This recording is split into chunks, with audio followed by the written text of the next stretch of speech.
Autolite and its 96,000 dealers present Suspense.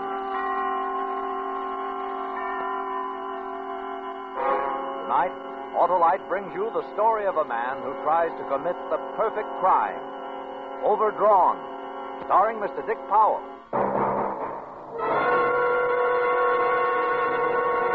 Well, hi, Hollow. Well, Stanley Smart, baseball's brightest brain and most magnetic manager. How's the car, Stan? Oh, batting zero. No power at all. And it rides rougher than an umpire's decision. Well, sounds like spark plugs might be causing you trouble, Stan. You mean they could make my car act as nervous as a rare's rookie, Hollow? Sure. Why not visit your neighborhood Autolite spark plug dealer? He's got the exclusive Autolite plug check indicator to tell the exact condition of your car's spark plugs and whether they're right for your style of driving. And if cleaning or adjustments are needed, your Autolite spark plug dealer has the tools and equipment to give you the best spark plug service money can buy. Yeah, but Hollow, suppose replacements are needed. Why, then he'll replace those worn-out spark plugs for a team of ignition-engineered, resistor-type or standard-type Autolite spark plugs to give you smoother performance, quick starts, and gas savings. So, friends, take a tip from me and see your neighborhood Autolite spark plug dealer soon. And remember, you're always right with Autolite. And now, with Overdrawn and the performance of Mr. Dick Powell, Autolite hopes once again to keep you in suspense. The next time you walk into a bank, notice the guy behind the window. For 17 years, I worked in the bank, took it in and doled it out. And there was never a day that I didn't feel like a dead ant in a jar of honey. When the feeling got hard to handle, I'd blow a week's salary on a blonde or a new suit. But it didn't help. Expensive things are like eating peanuts. You can't stop. Sure, you can push them away, but what do you accomplish? You just have to reach a little farther. Mr. McPherson, the president of the bank, valued my efficiency at a premium. Whenever a new man was hired, I was elected to show him the ropes. Mr. Graves, this is Mr. Robert Farley, our most experienced and conscientious teller. He'll see that you get off on the right foot. He'd pat me on the back and leave me to explain the rules and regulations to some wet-nosed kid fresh out of college. Hope you don't mind me hanging over your shoulder, Mr. Farley. Oh, hang anywhere you want. Huh? Nothing. Mr. McPherson tells me the procedure here is pretty strict. I wouldn't want to make any mistakes. Oh, it's not too bad, Graves. Pretty much the same as any bank. Just make sure you write your figures clearly and, Oh, the old man has one particular fetish. Be sure your initials are legible. Sure. A few years ago, we had two tellers with the same initials. There was a deposit error, and nobody could tell which one made it. They both got fired. Like some coffee? Well, I don't like to leave before I... Oh, I always bring a thermos. Hand me that briefcase, will you? Oh, sure.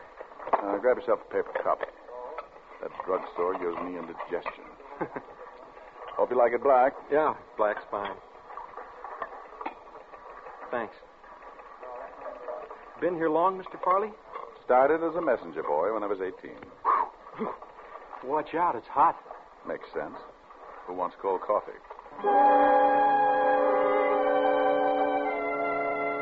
Get the picture? As monotonous as 50 miles of dirt road, unless you've got patience. I had it. And for 17 years, I bet my patience on the longest shot in the world. If it happened, I was ready for it. For 17 years, I got up in the morning, filled my thermos with coffee, put it in my briefcase, and went to work. And every day I sat there with my hands full of money, waiting and hoping. Then one afternoon, as the minute hand on the big bank clock jumped from 2:59 to 3, it paid off. I'd like to cash a big check. How big? How much have you got? What? Don't move an inch or I'll blow your head off. He was a big man in a trench coat, and he held a gun pointed right at my chest. I looked down the line of windows. An armed man covered each one. Don't anybody move. This is a holdup. Hurry it up, buddy. All the money you got in the drawer. I reached for a stack of thousands and watched him rake the money into a leather bag. I kept handing him money, praying someone would get to the alarm. Come on, let's have it faster. Get that guy another floor.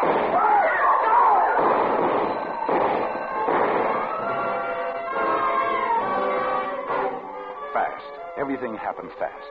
Pete Johnson was the guy who turned in the alarm. Now he was down on his face, his life running out all over the floor. Everybody was crowding around Pete, everybody but me. I remembered those patient years and moved like a machine. I grabbed my briefcase, stuffed it with the rest of the money from the cash drawer. Tens, 20s, hundreds. It was a matter of seconds while the hysteria kept everyone else too busy to notice. Then I closed the case, put it back under my counter. I took a deep breath and joined the crowd standing around Pete Johnson. What'd the guy look like? Well, officer, he had on a trench coat and a hat. What color was the hat? What color the coat? Well, the coat was tan, I think. The hat green or gray. Did you get a good look at his face? No. I was too busy looking at his gun. Well, we got pretty good descriptions. You can send everybody home. They got about 80,000. Your window took the biggest loss, Farley. Oh, well, he cleaned me out. I'm sorry, Mr. McPherson. Can't be helped. Certainly nothing for you to worry about. I'll see you in the morning. Yes, sir. Mr. Farley. Huh? What is it, Graves? I just thought maybe you wanted a lift home. No, thanks. I'm still a little shaky. I think I'll walk it off. Thanks just the same. Sure, Mr. Farley. Anytime. So far, so good. About a 50-foot walk to the front door, and I'd be on the street. Easy street. But I took my time. Too close to look anxious. Too close to attract attention. I closed the drawer, reached down, and stopped. My fingers inches away from the leather handle on the briefcase. At the front door stood two policemen. They'd stopped one of the tellers and were questioning him, asking him about a lunch pail he was carrying. They made him open it, and I got sick. I'd never make the street with that briefcase. Suddenly, everything seemed mixed up, confused. I grabbed my coat, headed for the door. I had to get out, run, forget the briefcase, and save myself. All the way across the bank, I kept telling myself, relax, slow down. Hold it, mister. What's the matter? Just checking. No packages, huh? No. Okay, good night. Good night. Mr. Farley. Mr. Farley. Hey, you. What? Guy calling you. Mr. Farley, I forgot your briefcase. You wouldn't have had any hot coffee in the morning. Oh, yeah. Thanks, Graves. That your briefcase? Yeah, why? What's in it? An empty thermos. Better have a look. Mr. Farley, Yes, sir? I hope you weren't upset about your window. This officer wants to check my briefcase. Your briefcase? Oh, don't be ridiculous, Sergeant. I'll vouch for Mr. Farley. Been with me 17 years. Okay, Mr. McPherson. Thank you, sir. Can't trust you. Can't trust anybody. Oh, that's all I wanted to say. See you in the morning. Yes, sir.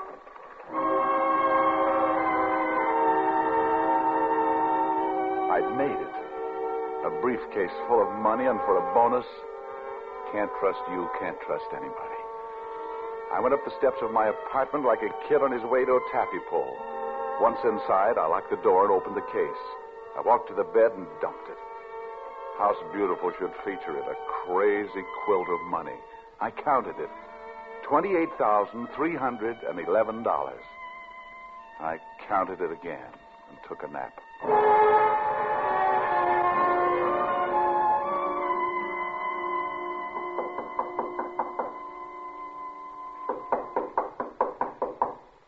I looked at the clock on the nightstand. 7:10.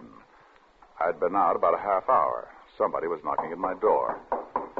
I shoveled the money back into the briefcase and put it under the bed. Who is it?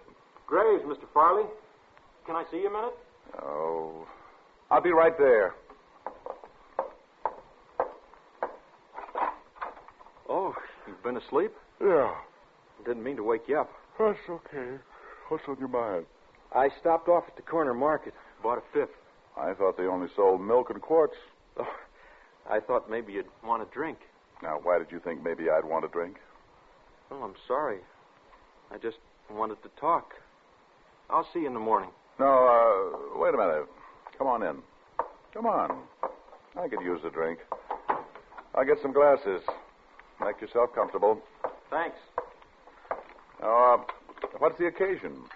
Oh, just thought you might still be a little upset after that holdup. Upset? Yeah. You were pretty nervous. Oh, yeah, I guess I was. You're a nice kid. Thanks. This okay? It's a blend. Sure. No soda. Water all right? Yeah, fine. Well, cheers. Cheers.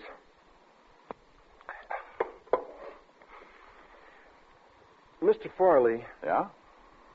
what are you going to do with all that money? What? That money you put in your briefcase. What are you going to do with it? You out of your mind? I saw you. If you haven't figured out what you're going to do with the money, I could sure use some of it.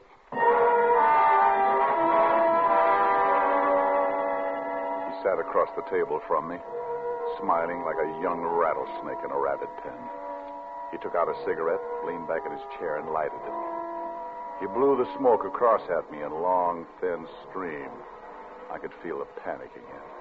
The smoke spread out and hung over the table. 50-50, Mr. Farley. I think that's fair. Half of 17 years. He was asking for half of a lifetime, and I couldn't spare it. What do you say, Mr. Farley? No.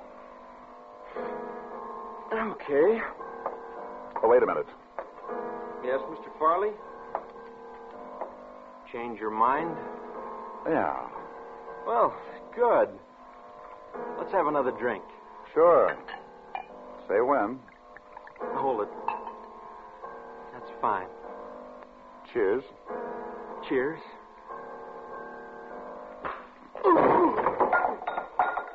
You're too young to drink anyway.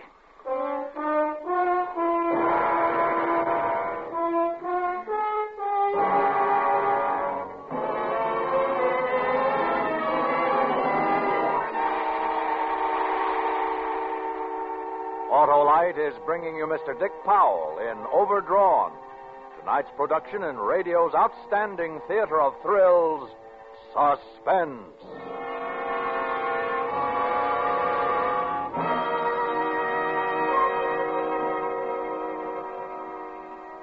Hello.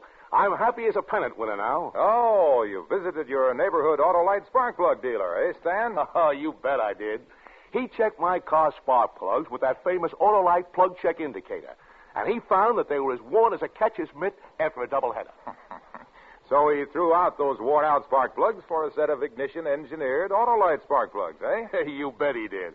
And now my car takes off like a home run, operates smooth as a double play, and really goes the distance on a tank of gas. Well, that's because ignition-engineered Autolite spark plugs are designed by the same Autolite engineers who design coils, distributors, and all the other important parts that make up the complete ignition systems for many of our finest makes of cars, trucks, and tractors. Autolite spark plugs are ignition-engineered to pitch perfect performance and catch the praises of smart motorists everywhere. You know, Harlow, I'm going to tell all my players to have their cars checked regularly by their Autolite spark plug dealer. Yes, Stan, and have worn-out spark plugs replaced with either standard or resistor type ignition-engineered Autolite spark plugs, because even as the umpire knows, you're always right with Autolite.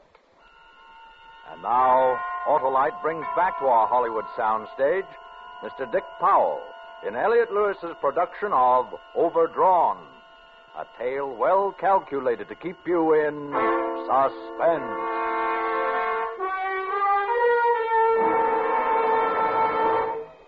For a minute, nothing was real.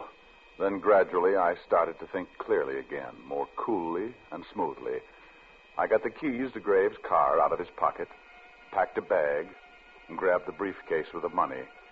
I carried them out to his car and locked them in the trunk. Then I went back for him. It was dark. I got him over my shoulder and went out the back door to the alley. I got him into the car, propped him up in the seat beside me. He looked like a college boy after a big game celebration, like he'd wake up any minute and say, "Stop the car, I don't feel so good."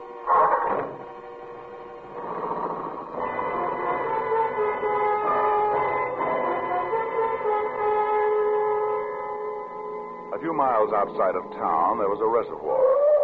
I pulled up a few feet from the edge and sat there a minute, smoking a cigarette. I didn't dare go too fast. Had to know the next move. Suddenly, the kid's body slipped a little and leaned against my shoulder like he wanted to hurry and get it over with. It was the least I could do. I grabbed my briefcase and bag, took the brake off, and shoved. The car slid into the water in a slow, smooth glide.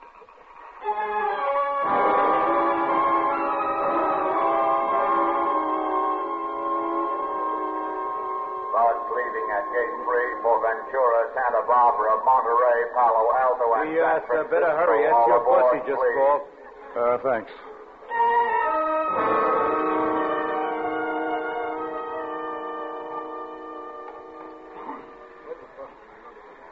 It was dark in the bus, and too many people were using the air.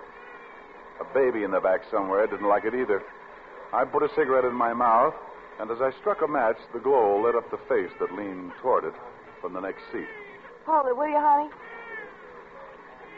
Thanks.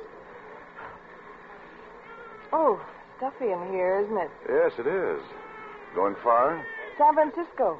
I got a cousin there. He runs a restaurant. One of those fish places on the wharf, you know. Well, I've never been there, but I've heard about them. You never been to San Francisco? Oh, you got a kick coming.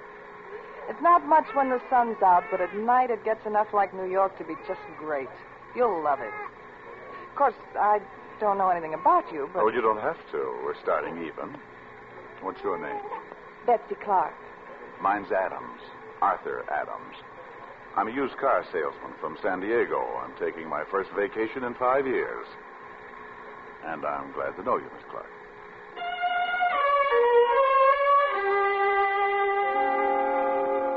There were times during the trip when I shied away from her. I couldn't possibly be lucky enough to pick up a right girl in such a wrong place. But she got to be important to me just by being there. I didn't want to be alone. We got to San Francisco about 8 o'clock the next morning, and I felt panic again. She'd leave me now and go to her cousin.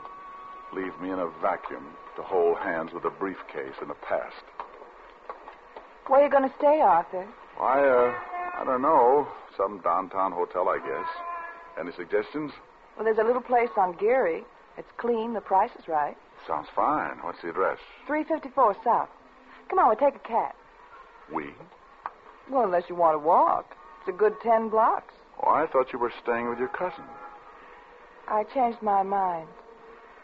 Besides, you're liable to get lost without me. These San Francisco streets can be very confusing.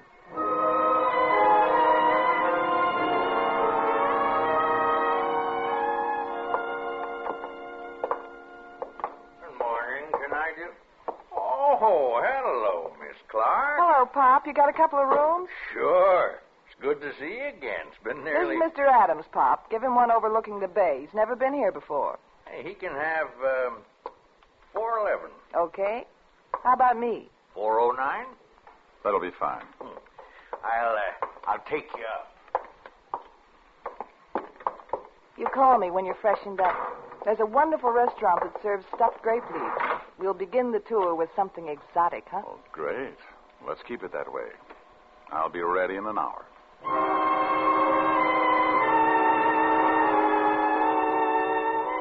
I got settled in my room and had Pop bring me a paper.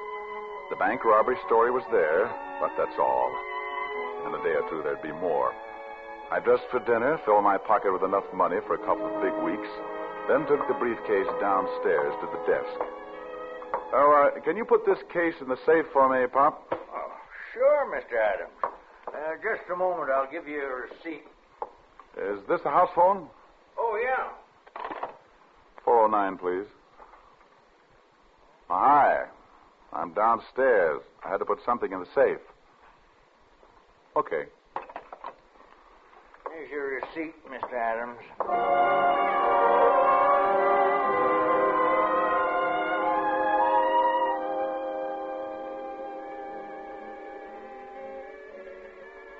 Cigarette?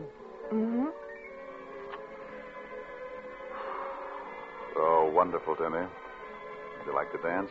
I'd love to. You having fun? Mm-hmm.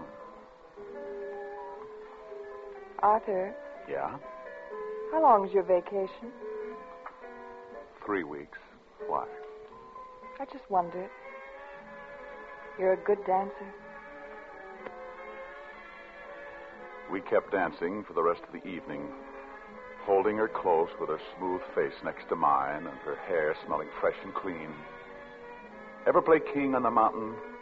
Scrap your way through a dozen kids and finally make the top?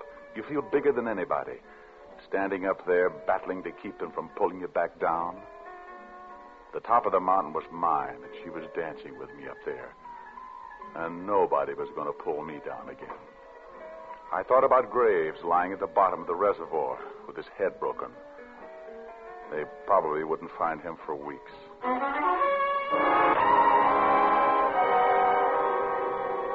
The next night, we went to the top of the mark. Gee, I'm sorry it's so foggy. We'll have to come back again so you can see how pretty it is. Oh, I like looking at the fog. It's like watching smoke in a fireplace. Look how it curls around the buildings. Cold smoke. Oh, I'm glad it's out there. Why don't we go home now, huh? Arthur? Hmm?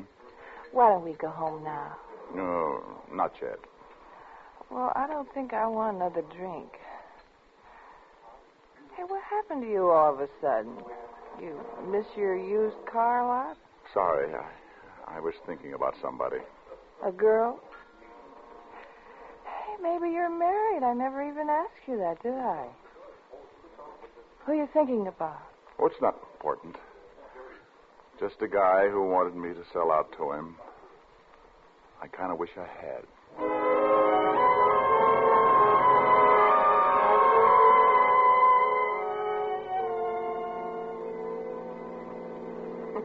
Had fun?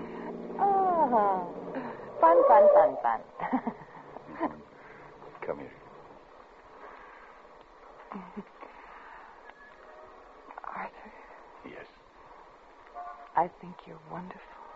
I think you're wonderful, too. We better go in. Yeah.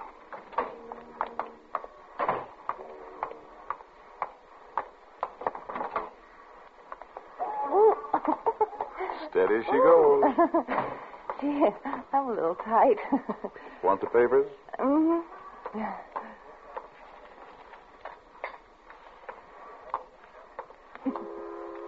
Give me your arm. Love it. What a wonderful, wonderful evening. What's in the papers? Well, Well, oh, nothing much. Another investigation in Washington. I want to be investigated. What else? The police want some man for murder. Oh, shame on him. 4th floor, garden supplies, camping equipment, lingerie. I used to run an elevator once. In a department store, I ran an elevator once. Well, you got my key. Oh. Wonderful evening. Good night, honey. Oh, I'll call you in the morning. all right. Good night, Arthur. Arthur, Yeah?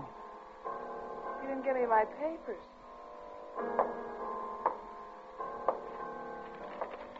Sorry. There's something wrong. Wrong? Don't be silly. I'll see you in the morning. You do that. Betsy, Good night, Arthur. I stood there in that lonely hall with the world coming down around my head. It was all in the papers. They had found the car with my fingerprints on the door. They had my description right down to the color of my eyes. They had even checked the bus station, and the ticket seller had remembered me. The last paragraph read, "It is believed that Farley is somewhere in the vicinity of San Francisco."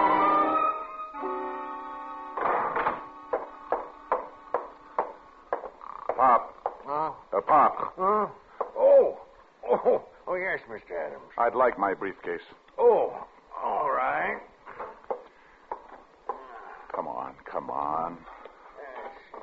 Oh, hurry, will you? Hurry.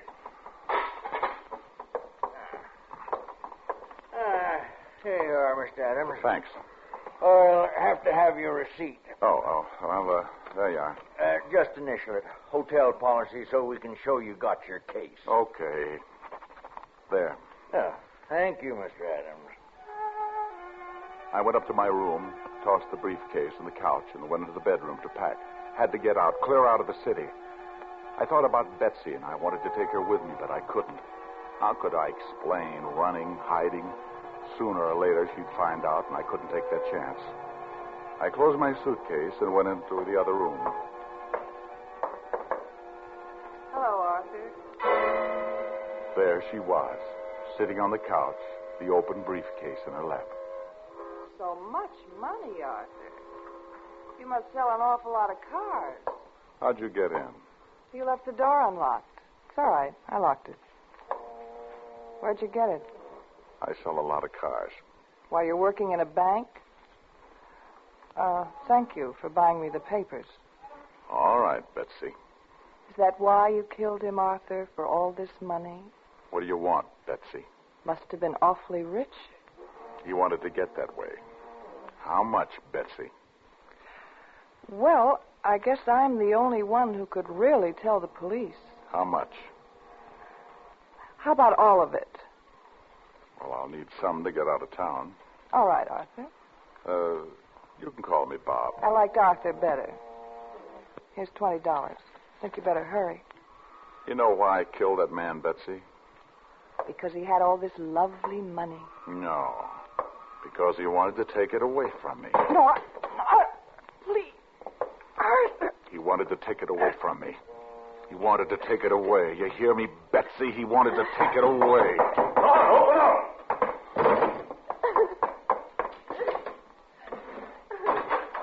Where is he? Why, Mr. Clark, are you all right? Hey, you, stop! Stop!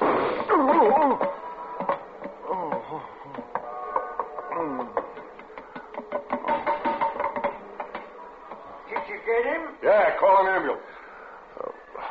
How'd you find me? Pop called. He recognized you from the description in the paper. He got suspicious when you initialed that receipt. What? You were registered Adams or something. You initialed that receipt RF, and he got to thinking. You made a big mistake, mister. Force of habit, officer. That's what happens when you work in a bank for 17 years.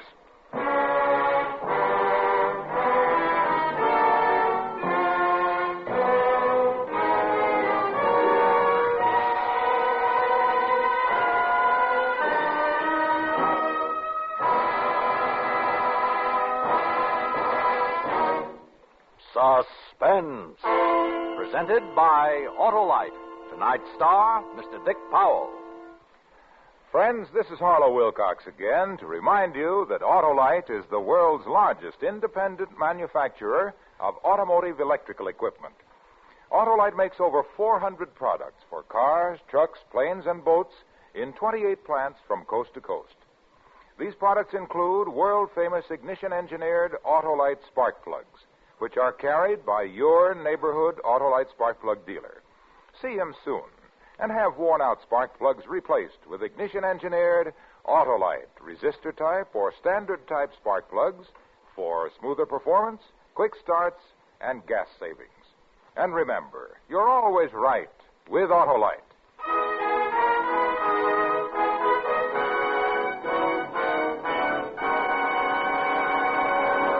Next week on Suspense, our star will be Mr. Richard Widmark in Tell You Why I Shouldn't Die.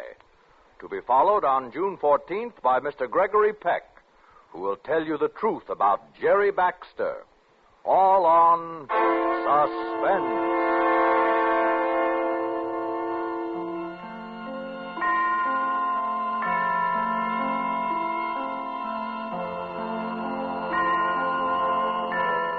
Suspense is produced and directed by Elliott Lewis, with music composed by Lucien Moraweck and conducted by Lud Gluskin.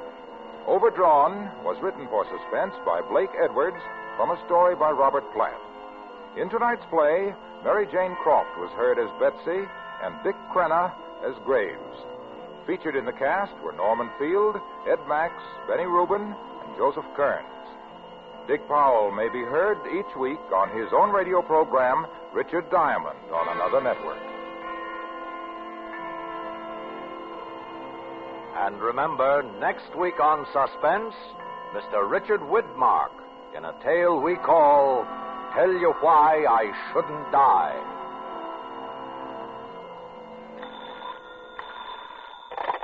You can buy world-famous Autolite resistor or standard-type spark plugs, Autolite stay-full batteries, Autolite electrical parts at your neighborhood Autolite dealers. Switch to Autolite. Good night. Skill, freedom, cooperation, competition. These are some of the factors that have kept America strong. To learn how and why our American economic system is the best, write for the free booklet, The Miracle of America, to Box 10, Times Square Station, New York City. This is CBS, the Columbia Broadcasting System.